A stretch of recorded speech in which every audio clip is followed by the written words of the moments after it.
En la serie Condiciones necesarias para el crecimiento de la iglesia. Dios desea que la iglesia crezca. Dios desea ver a una iglesia fortalecida, una iglesia madura, una iglesia que pueda manifestar el poder de Dios y el fruto del Espíritu Santo a través de la vida de cada uno de los que han depositado su fe en Jesús.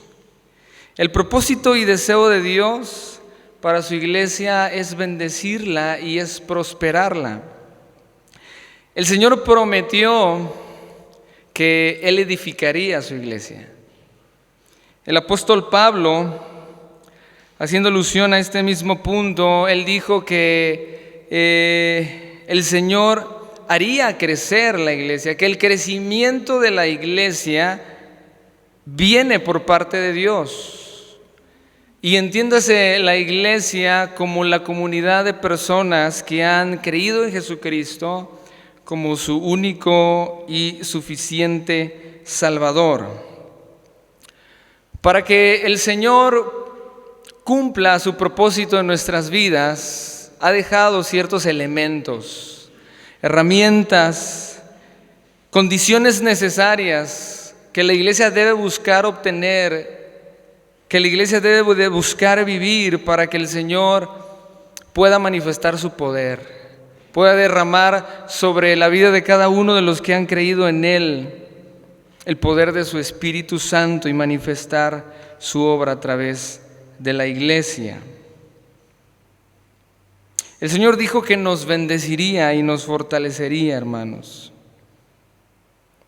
Hemos hablado en los domingos pasados acerca de algunos elementos o condiciones que todo cristiano, todo creyente en Jesús debe de buscar tener, y el pastor habló el primer domingo de este mes acerca de vivir en el poder del Espíritu Santo para que el Señor produzca bendición y crecimiento en la vida del creyente.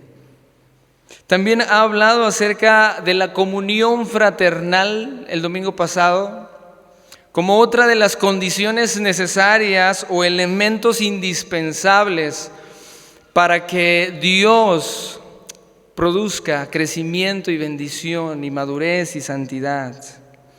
Hoy vamos a hablar acerca de la santidad como un elemento o condición necesaria para que el Señor bendiga la vida del creyente de manera particular y bendiga la vida de la iglesia, que es la comunidad de creyentes, de manera colectiva.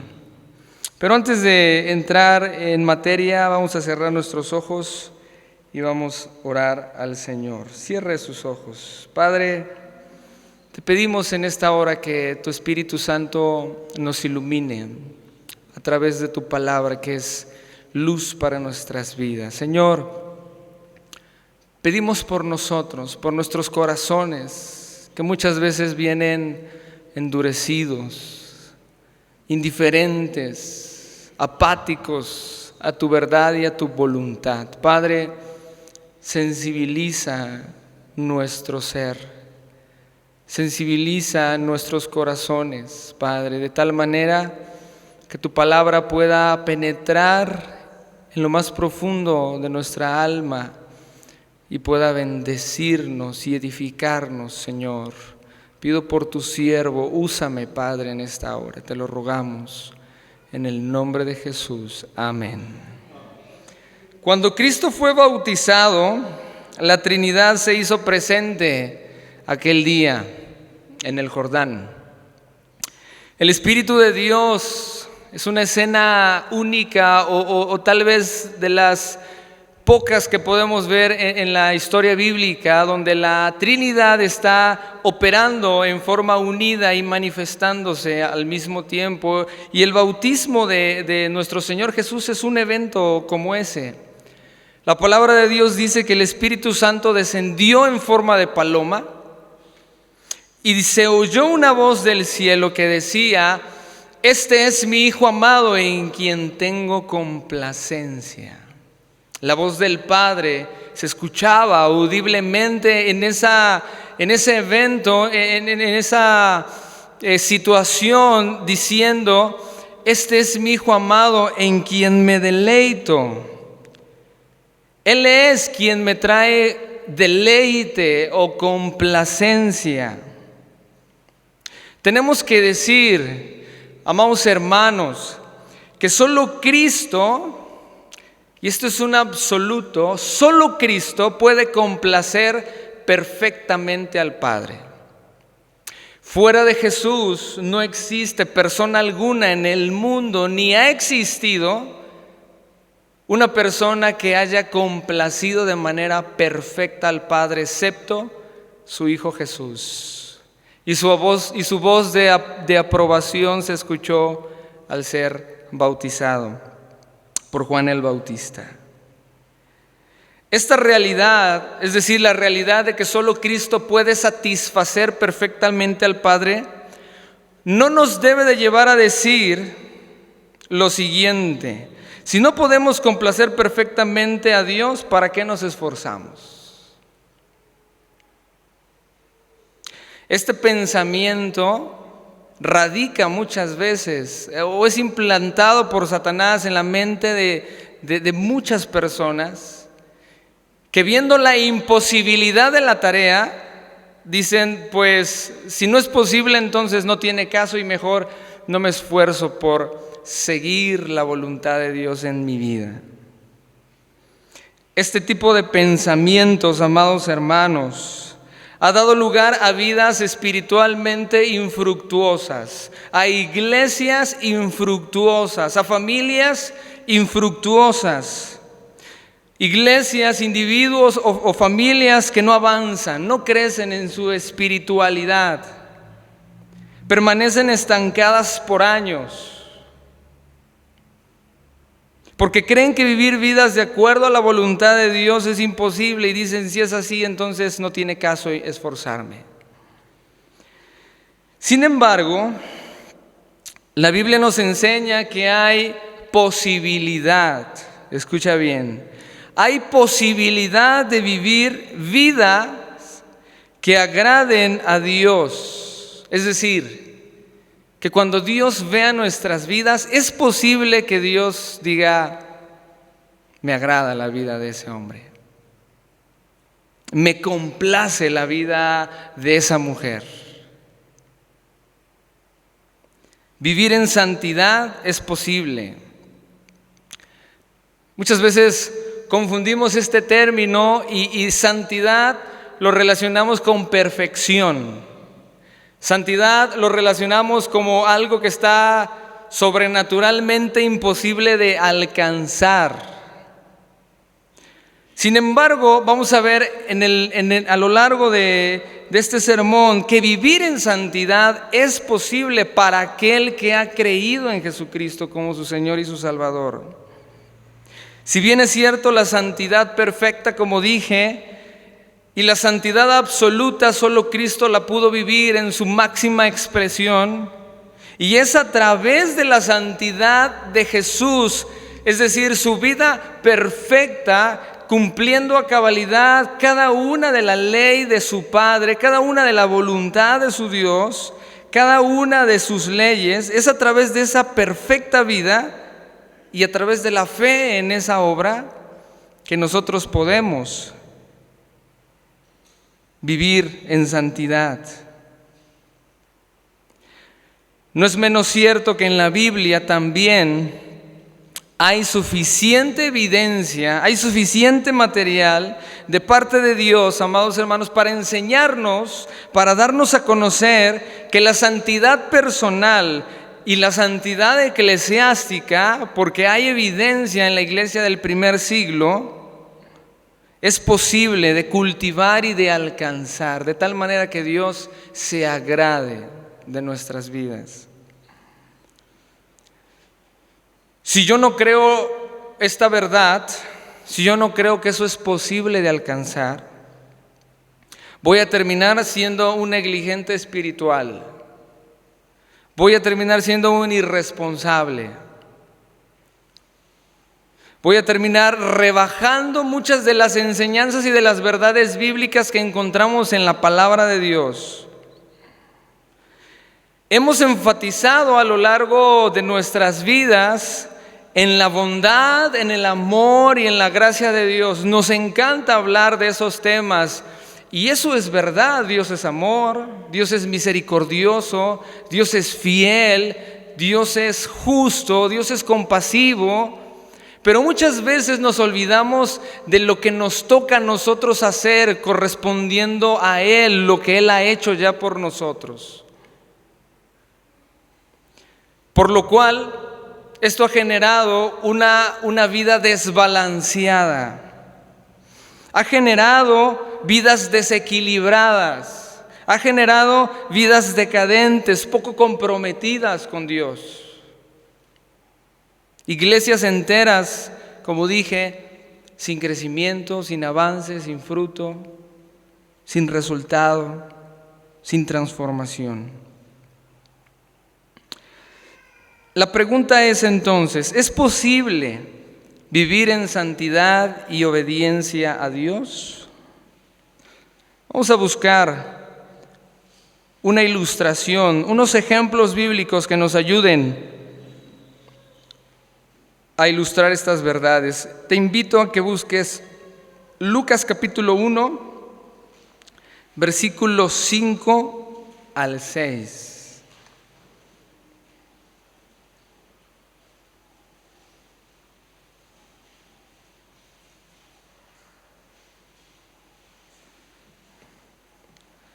Repito, Lucas capítulo 1 de los versículos 5 al 6. Nuevo Testamento, tercer evangelio. ¿Listos, hermanos?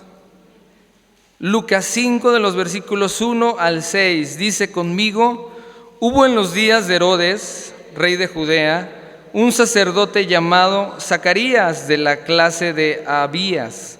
Su mujer era de las hijas de Aarón y se llamaba Elisabet. Ambos, escucha la descripción, ambos eran justos delante de Dios y andaban irreprensibles en todos los mandamientos y ordenanzas del Señor. Vaya descripción del evangelista, ¿no es cierto? ¿Cómo lo describe Lucas? El doctor Lucas dice que Zacarías y Elisabet, dos cosas, eran justos y eran ¿qué cosa? Irreprensibles. ¿En qué cosa? En todos los mandamientos y ordenanzas del Señor. ¡Wow! Se condujeron de una manera digna de imitar en todos los mandamientos y ordenanzas. ¿Eso quiere decir que fueron perfectos? Por supuesto que no. Porque como dije en un inicio, en este mundo no hay ser humano que haya nacido o que nazca y muera que no cometa pecado. No está hablando de perfección, no está hablando de una vida sin pecado. Lo que está diciendo, amados hermanos, es que bajo sus limitaciones como seres humanos, bajo sus condiciones en las que ellos se encontraban, Dios veía la vida de Zacarías y veía la vida de Elisabet como vidas dignas de imitar, como unas vidas irreprensibles e intachables en su generación. La santidad, entonces, es posible en vidas ordinarias, como la mía y como la tuya. Zacarías y Elisabet son un ejemplo de ello. Si decimos que no es posible vivir vidas agradables delante de Dios, entonces decimos que la Biblia miente y eso no puede ser, ¿verdad? Job es otro ejemplo de una vida que agradó a Dios. Busquemos Job capítulo 1, versículo 8. Antiguo Testamento. Job capítulo 1, versículo 8. Ayuden a nuestras visitas, por favor, hermanos. Job capítulo 1, versículo 8.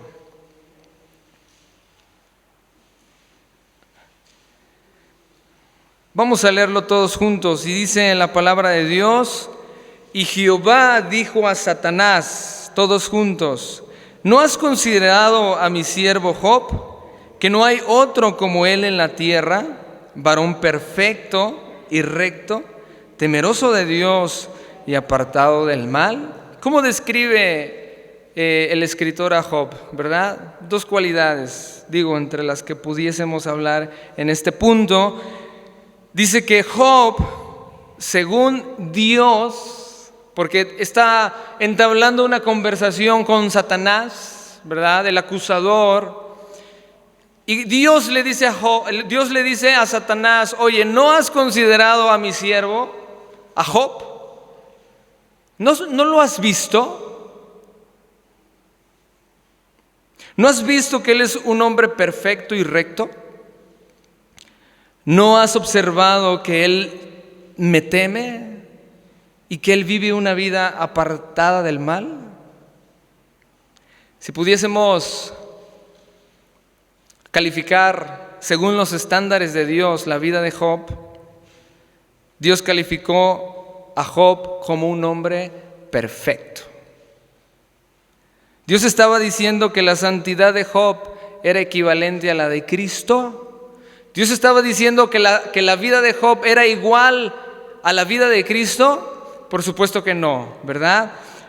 Pero en la medida en que Dios nos ve, en la medida en que Dios considera nuestras vidas y las limitaciones que hay en ella por causa del pecado, Dios calificó a Job con un 10, ¿verdad? Dios dijo: mira, Satanás, tienes que ver a mi hijo Job. Él me teme, él vive una vida apartada del mal, él tiene un 10. Él vive una vida de 10. Este es un hombre intachable, hermanos. Y le está diciendo esto a Satanás: Job no era perfecto, pero en la generación en la que él vivía no es muy diferente a la generación en la que nosotros vivimos. Una generación inclinada al mal, una generación que busca satisfacer sus deseos por encima de los deseos de Dios, una generación que busca cumplir su voluntad por encima de la voluntad de Dios. Dios vivía en una generación como la que vivimos nosotros. Job vivía en una generación como en la que vivimos nosotros. Job luchaba con las mismas tentaciones, con las mismas aflicciones y preocupaciones que vivimos nosotros. Sin embargo, Job se esforzaba por vivir una vida que agradaba a Dios. Y por su esfuerzo constante y por su temor y devoción a Dios, dice la Escritura que Dios se agradaba de él. Yo te pregunto, amados hermanos, en esta hora de la mañana, de la tarde ya, ¿qué es lo que espera Dios de ti? ¿Te has preguntado eso? ¿Qué espera Dios de Esmirna? ¿Qué espera Dios de Martín? ¿Qué espera Dios de Cesaí? Es decir, ¿cómo debe de lucir una vida que ha creído en Dios? Gálatas 5, 22 al 23. Esa es una buena descripción de lo que espera Dios de nosotros. Gálatas 5, 22 al 23.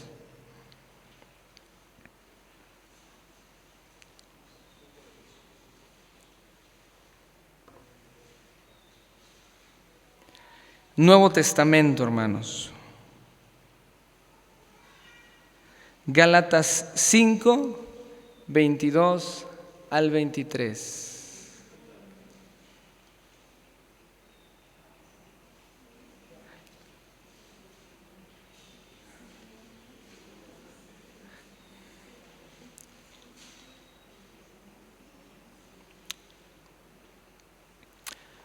Quien no lo haya encontrado, escuche lo que dice la palabra de Dios, ¿ok? Dice así, todos juntos: mas el fruto del Espíritu es amor, gozo, paz, paciencia, benignidad, bondad, fe, mansedumbre, templanza. Contra tales cosas no hay ley, ¿verdad? ¿Quieres saber qué es lo que espera Dios de aquel que ha sido constituido su hijo por la fe en Jesús? Gálatas dice, mira, si hay un currículum que llenar, si hay unas características que buscar seguir, si hay fruto que buscar dar, Gálatas 5, 22 y 23 es una buena descripción. Una persona que desea agradar a Dios, que desea vivir bajo la voluntad de Dios, vamos a ampliarlo. Una iglesia que desea vivir bajo la voluntad de Dios es una iglesia que debe de manifestar, según Pablo, amor, gozo, paz, paciencia, benignidad, bondad, fe, mansedumbre, templanza. Eso es lo que espera Dios de nosotros, hermanos. No es poca cosa, ¿cierto? Pero como dijimos, es posible. Es posible. ¿Es posible vivir con esas características en nuestras vidas? Mira, si no fuera posible, esto que acabamos de leer sería una falacia, sería una mentira, sería algo absurdo, una pérdida de tiempo. Sin embargo, es posible vivir bajo los valores del reino de Dios. Hay de dos nada más, hermanos. O vives bajo los valores del mundo, bajo los estándares del mundo y de la sociedad, o vives bajo los valores del reino de Dios. No hay más, no hay un equipo B, no hay un equipo C, o estás en el A o estás en el C. Solo podemos vivir bajo estos estándares y bajo estos lineamientos que Dios ha establecido, como dije en un inicio, si hemos entregado nuestras vidas a Dios. Si no hemos hecho esto, tú podrás tener la mayor voluntad del mundo, podrás creerte muy autosuficiente, pero una cosa es segura, por más que te esfuerces, jamás podrás agradar a Dios. Jamás.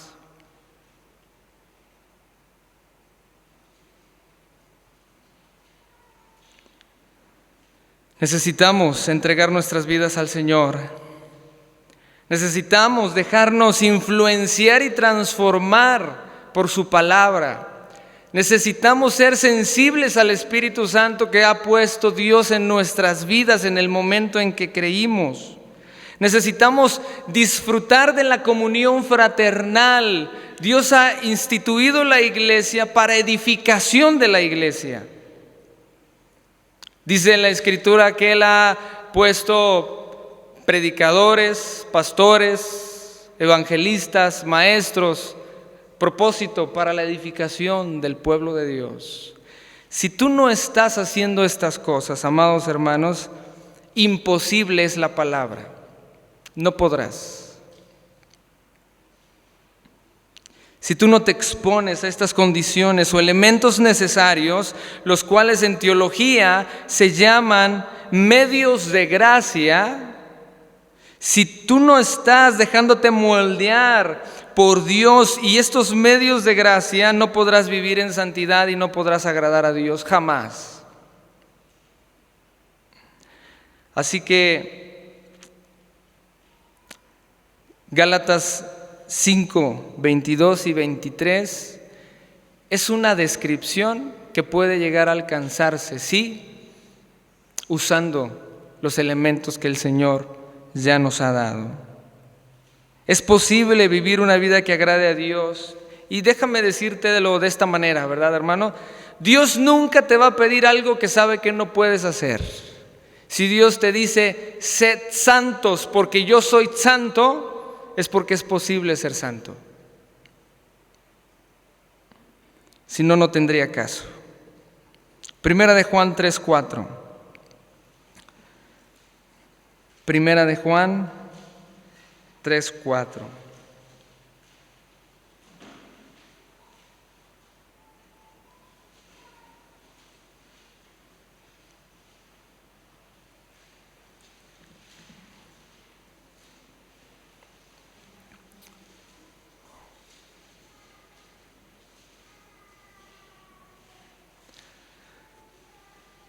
Todos juntos leemos y dice: todo aquel que comete pecado infringe también la ley, pues el pecado es infracción de la ley. Ahora déjame leerlo en la Biblia de las Américas. Dice así: todo aquel que practica, es la diferencia, todo aquel que practica el pecado, practica también la infracción de la ley, pues el pecado es infracción de la ley. Ahora, ¿está Juan, el escritor, está Juan insinuando que todo el mundo vive practicando el pecado? La respuesta es no. Una cosa, y la Biblia lo enseña claramente, una cosa es pecar. Y yo dije que no hay hombre que viva y muera y nunca peque. Una cosa es pecar, y todos pecamos. Incluso me atrevería a decir que tal vez lo que llevamos del transcurso de la mañana y parte de la tarde, ya cometimos tal vez varios pecados. Pero una cosa es pecar y otra cosa es practicar el pecado. Hay una diferencia y la Biblia lo distingue, como dije. Juan no está diciendo aquí que el cristiano nacido no vuelve a pecar. Juan no dice que el creyente en Dios no va a volver a pecar. Eso es mentira. Seguiremos pecando. Pero lo que dice la palabra de Dios, que un verdadero cristiano no puede vivir practicando el pecado. No puede. Un creyente verdadero en Jesús no vive ese estilo de vida. El pecado no es su forma habitual de vida. No es algo que el creyente anda buscando hacer. No es algo que el creyente se deleita en hacer. Es como una oveja que llega a resbalar en un charco de lodo. Puede volver a pecar, va a volver a pecar, pero no es algo que va a disfrutar. Sin embargo, aquel que no ha creído en Dios, en Cristo como su Señor y Salvador, más bien es como un cerdo que cae en el lodo y se revuelca en el lodo y disfruta esa situación una y otra vez sin conciencia alguna de que está infringiendo la voluntad de Dios. El creyente no se deleita en pecar, pero cuando peca hay dolor en el corazón, porque ha ofendido, porque ha transgredido la voluntad de Dios. Por tal motivo debe de haber un arrepentimiento genuino cuando le fallamos a Dios. Primera de Juan 3:9 al 11. Ahí mismo, unos versículos adelante. Primera de Juan 3:9 al 11. ¿Listos, hermanos? Todos juntos dice: todo aquel que es nacido de Dios no practica el pecado, porque la simiente de Dios permanece en él y no puede pecar porque es nacido de Dios. En esto se manifiestan los hijos de Dios y los hijos del diablo. Todo aquel que no hace justicia y que no ama a su hermano no es de Dios, porque este es el mensaje que habéis oído desde el principio, que nos amemos unos a otros. Ahora escuche cómo lo dice en la Biblia de las Américas. Ninguno, y ojo con la palabra, ninguno que es nacido de Dios practica el pecado, porque la simiente de Dios permanece en él y no puede practicar. En esto se reconocen los hijos de Dios. ¿En qué? Todo aquel que no practica la justicia no es de Dios, tampoco aquel que no ama a su hermano. Porque este es el mensaje que habéis oído desde el principio, que nos amemos los unos a los otros. Ahora, pasajes de este tipo nos llevan a la conclusión de que hay muchas personas que creen que son cristianas, hay muchas personas que creen que han creído en Dios, pero la realidad es la siguiente: su estilo de vida, de constante práctica del pecado, evidencian lo contrario, hermanos. Lo que profesan con sus palabras, lo niegan con sus hechos. Eso es lo que nos está diciendo. ¿Por qué razón? Porque siguen viviendo de la misma manera, porque no hay ninguna transformación o un cambio evidente en la vida de esa persona. Practican continuamente el pecado. Por tal motivo, la simiente de Dios, el Espíritu Santo, no mora en ellos. Dicho de otra manera, amados hermanos, no hay nada en el corazón de esa persona que lo frene a pecar. Porque el Espíritu Santo es la tercera persona de la Trinidad, puesta por Dios, que te frena. Y cuando vamos a pecar, hay algo en nosotros que dice: no lo hagas porque vas a cometer pecado y eso te va a llevar a la desgracia.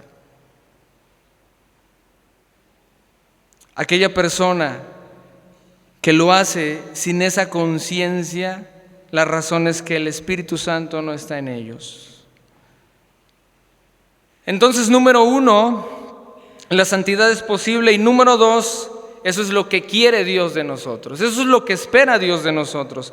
La palabra nos afirma que hemos sido llamados por Dios con un llamamiento santo, eso dice la Biblia.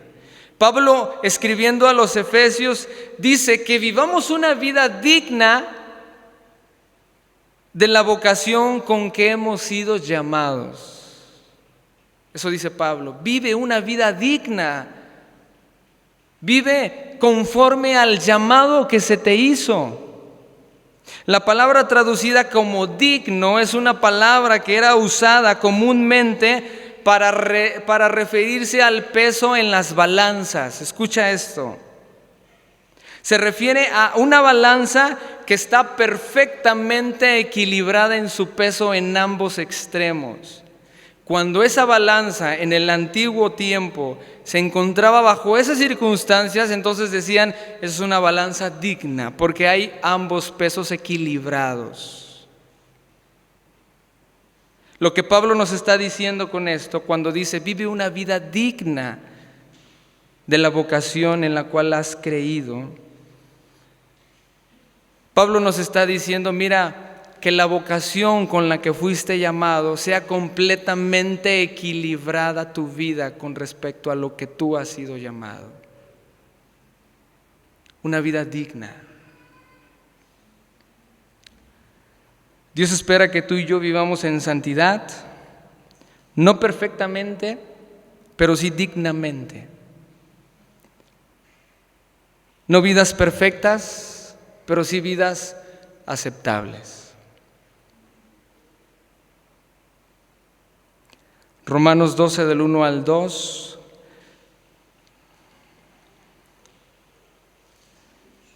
Romanos 12 del 1 al 2.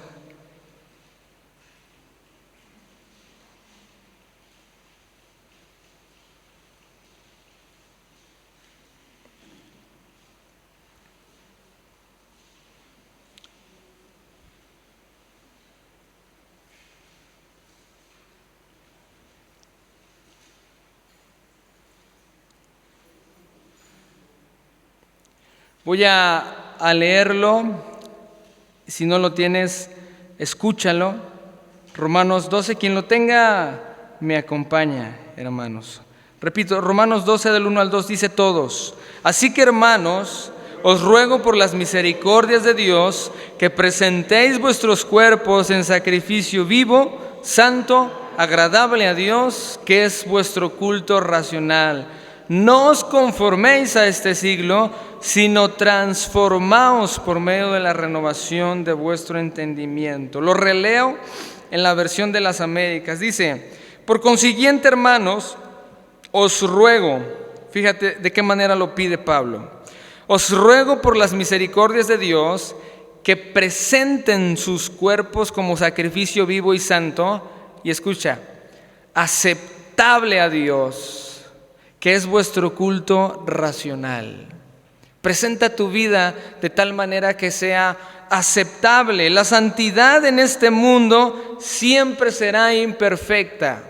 Hoy hablábamos en la clase de discipulado, de la escuela de discipulado, y decía alguna hermana: ¿hasta cuándo voy a ser transformada? Y yo le decía: hasta que Cristo venga o hasta tu último día de vida. Hasta ese momento Dios seguirá transformando tu vida. La santidad aquí será imperfecta. Nunca llegaremos al objetivo.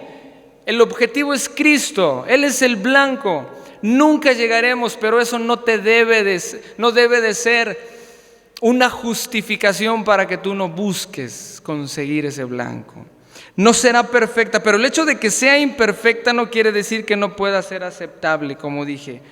Y voy con una ilustración. Imagina un niño con capacidades diferentes, ¿cierto? Conocemos tal vez niños con capacidades diferentes. Es llevado por su padre a una escuela para que sea formado, capacitado y educado, para aprender. Ahora, su condición lo limita. Su condición física e intelectual lo limita. Sin embargo, en medio de esa limitación evidente que esa personita tiene, el niño se esfuerza por aprender. El niño se esfuerza por ser responsable con sus trabajos y tareas. Y al final del curso, el niño, en medio de sus limitaciones, consigue 8 y 9. ¡Wow! 8 y 9. No son notas de excelencia, no es un 10 perfecto, no recibió mención honorífica, pero logró obtener calificaciones aceptables, ¿no es cierto? Lo cual para el padre, eso es gozoso, hermanos.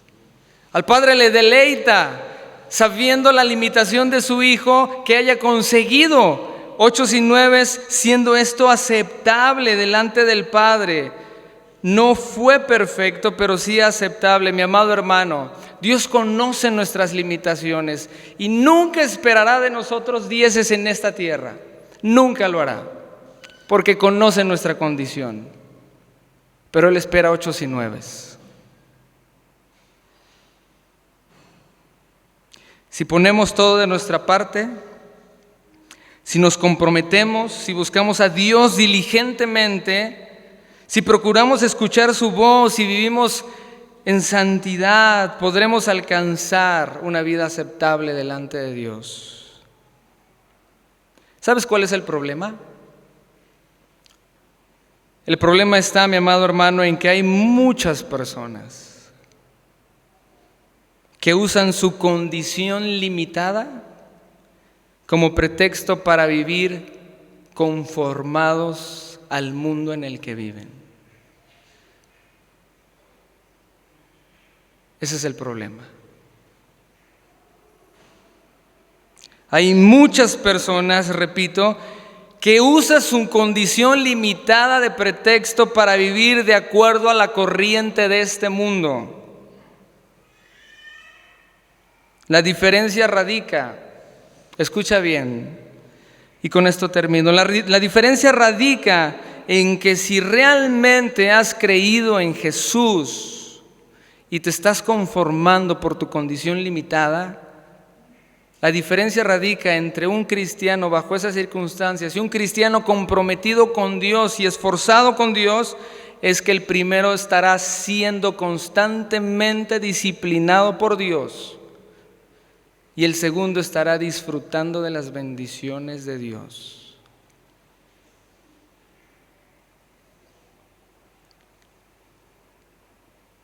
Además, habéis olvidado la exhortación que como a hijos se os dirige, dice Pablo, dice Hechos. Hijo mío, no tengas en poco la disciplina del Señor, ni te desanimes al ser reprendido por Él. Porque el Señor al que ama disciplina y azota a todo aquel que recibe por hijo. Es para vuestra corrección, hijos. Dios os trata como a hijos, porque ¿qué hijo hay a quien su padre no discipline? Pero si estáis sin disciplina, de la cual todos han sido hechos participantes, entonces sois ilegítimos. Dice otra parte de la Escritura, sois bastardos y no hijos verdaderos. Mi amado hermano, si has creído en Dios y te estás conformando a vivir una vida relajada, ten por seguro que el Señor te va a disciplinar. Y ojo, si no hay disciplina en tu vida en medio de tu rebeldía, es muy probable que no seas hijo. Porque Dios al que ama castiga, como al Padre al Hijo a quien quiere. Pero el hijo obediente, el hijo sabio, el hijo prudente y responsable es aquel que recibe las bendiciones de su Padre Celestial. Amén. Las condiciones que el pueblo cristiano, que el creyente en Dios, que la familia que ha creído en Dios debe de buscar seguir es vivir en santidad. Sin la santidad, el Señor no producirá crecimiento y fortaleza espiritual en tu vida. No vivirás en plenitud de vida. Cierra tus ojos, vamos a orar. Padre, gracias te damos por tu palabra. Gracias te damos, Señor, por recordarnos que necesitamos esforzarnos, que necesitamos comprometernos cada día más contigo, Señor. Tú quieres ver hombres y mujeres que deleiten, que te agraden, Señor. Ayúdanos a hacerlo, Padre. Perdónanos si no lo hemos hecho, Señor. Y si hay aquí personas que aún no han entregado su vida a ti, por lo cual están imposibilitados, Padre, yo te ruego que toques sus corazones. Señor, redarguye sus vidas y hazles entender que separados de ti, nada pueden hacer. Que separados de ti, Señor, vivimos una vida de pecado y de miseria, una vida perdida, sin rumbo y sin dirección. Padre, pero una vez que encontramos la luz, una vez que encontramos la vida y el camino a seguir, que es Cristo, Señor, nuestra vida cambia, nos transformas, nos vivificas, nos animas, nos impulsas. Padre, gracias por eso. Bendice a tu iglesia, Señor. Bendícenos, Padre. En el nombre de Jesús te lo pedimos. Amén.